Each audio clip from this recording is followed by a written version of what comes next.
शीतल काया है। मैं श्रेणिका वल्ली। मैं आप लोगों को अपनी फैमिली के बारे में बस एक छोटी सी स्टोरी बताना चाहूँगी, जो कि मेरे 3 भाई और हम 3 बहनें हैं। तीनों भाई अभी तक स्टडी कर रहे हैं। मेरी बड़ी सिस्टर की शादी हो चुकी है और दूसरी सिस्टर मेरी बीएड कर रही है और मैं अभी एमए कर रही हूँ। बचपन से अभी तक घर की परिस्थितियाँ ठीक नहीं रहीं, फिर भी मेरी माँ ने हम लोगों को खुश रखने के लिए प्रयास करती रही। बचपन से मैं यही देखती हूँ कि हम लोगों को किसी चीज़ का कष्ट ना हो। हम लोगों के कष्ट दूर करने के लिए वो हमेशा अपनी चीज़ों को मतलब अपने दुख को वो छुपाए रहती थी कि कहीं किसी दुख के बारे में हम लोगों को पता चल के हम लोग डिस्टर्ब ना हो जाएं। और घर पे ध्यान देने के लिए मेरी मम्मी हैं, जो कि हम लोगों को घर पे ध्यान देने की ज़रूरत भी नहीं समझती हैं। वो कहती हैं कि सब कुछ मैं घर संभालूंगी, तुम लोग अपनी पढ़ाई पे ध्यान दो।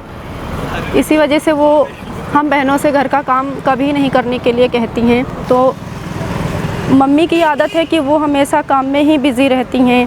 वो सुबह उठती हैं, हम लोगों का लंच बनाती हैं।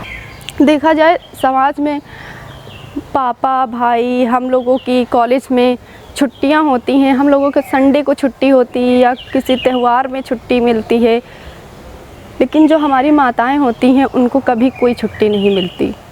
जब हम लोगों की जिस दिन छुट्टी होती है उस दिन तो उनका काम और भी बढ़ जाता है। कोई भी त्यौहार आए या फिर संडे आए, हम लोगों के कपड़े धुलना, हम लोगों का क्या क्या मतलब बहुत ढेर सारे काम हो जाते हैं उनके हम लोगों की वजह से। इसलिए हमारी जो माताएं होती हैं उनकी कोई छुट्टी नहीं होती है। माँ की कोई परिभाषा नहीं, माँ सी कोई दूजी भाषा नहीं। मैं ये कह सकती हूँ कि 3 मर्दों के बराबर मेरी माँ काम करती हैं। बहुत ही सहनशीलता है उनके अंदर।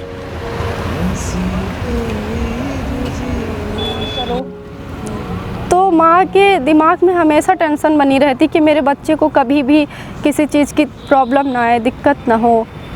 वो अपनी दिक्कत के बारे में कभी नहीं सोचती हैं।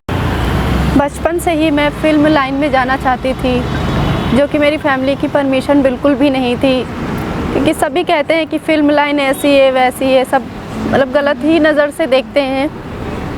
फिर मेरी माँ ने मुझे इस लाइन मतलब फ़िल्म लाइन में जाने की परमिशन दी, उन्होंने ही मुझे सपोर्ट किया। जब मैं छोटी थी तब मेरे पापा बैल को खेत में ले जाते थे और उसी से खेत जोतते थे। तो मम्मी मेरी पीछे उस सिरावन पर बैठती थी ताकि मिट्टी बराबर हो सके।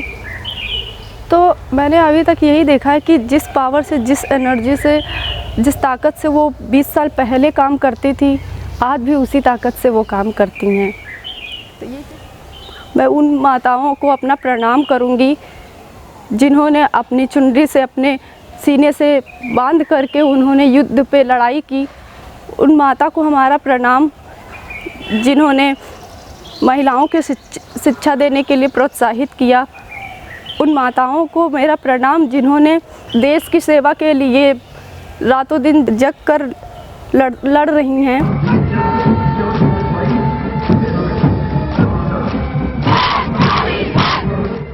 नारी शक्ति को दर्शाता ये दस्ता सबसे पुराना और सम्मानित पैरामिलिट्री फोर्स असम राइफल्स युद्ध घोष दुर्गा माता की जय। उन माता को मेरा प्रणाम जो दूसरों के घर में जूठन धो करके अपने बच्चों का पालन पोषण करती हैं। उस माँ को प्रणाम जो अपने सर पे ईंट पत्थर रख के 2-2, 3-3 मंजिलों तक ईंटें चढ़ाती हैं, तब जाके उनके घर में खाना बनता है। उस माँ को प्रणाम जो अपना शरीर बेच करके भी अपने बच्चों को पालती हैं। कोई दुलार है जो जन्म दे गई धड़कने, मैं तो जग का आधार